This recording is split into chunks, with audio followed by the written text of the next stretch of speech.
I remember 2021 when it finally became a national holiday. And I was just like riding around like, it's about time folks actually get to learn about Juneteenth now. You know what I'm saying? These people shutting down the store, they throwing a cookout over there now. Like it felt like a really, really great time to be alive. Fast forward to about 2026, it don't feel that way.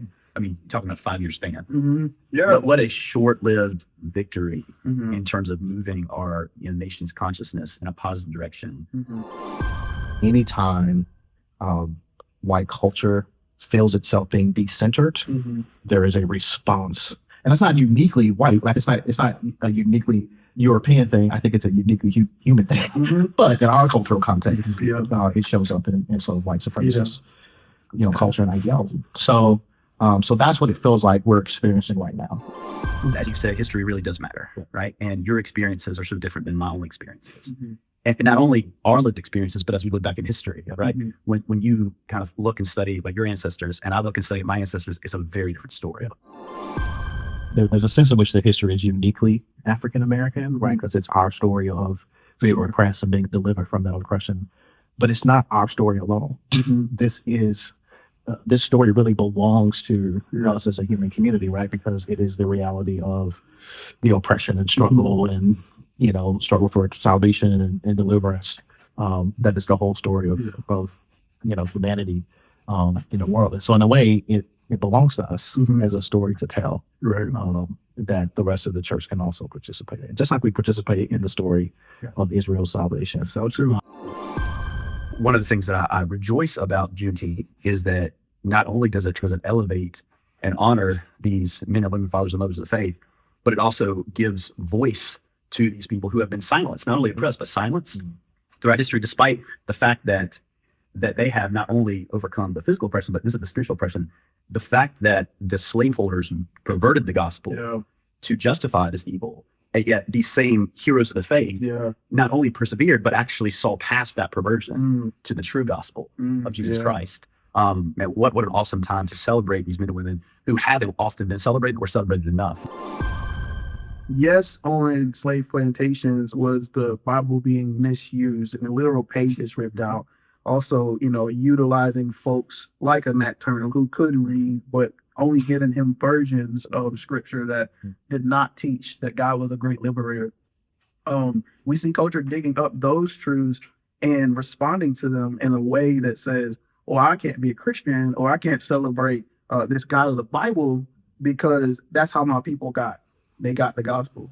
And that's not entirely true. But if we look back at how Christianity did go to Africa. And I think for me, that's a big reason why the celebration of Juneteenth is so important. History matters. And I think it's important for us to recognize that all people's histories, whether it's ours as African Americans or other people's histories, all of those histories have been navigated by God.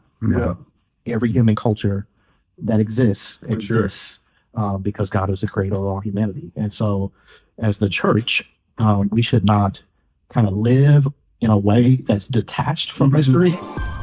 The story of the Christian church has always been a story of the Lord working through and strengthening oppressed peoples in different times. I mean, even, early church was oppressed by Rome.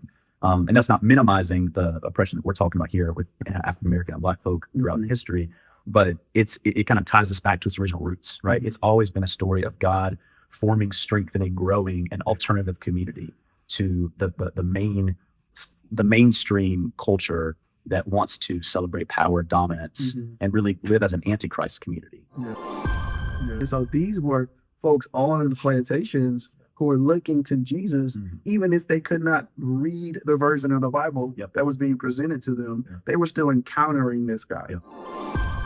My beliefs as a pastor is that God cares about history.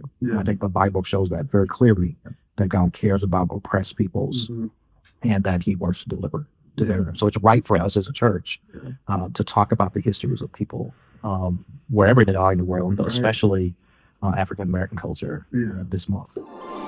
I do believe that what we have prepared for this year's Juneteenth, using the arts and using the stories and using poetry and impactful preaching, like I do think that what we have put together this year, with the theme of "Don't Go Back," will be really encouraging to the African American who may be on the fence right now or is frustrated about the current cultural moment that we find ourselves, especially when they think about, Christian nationalism.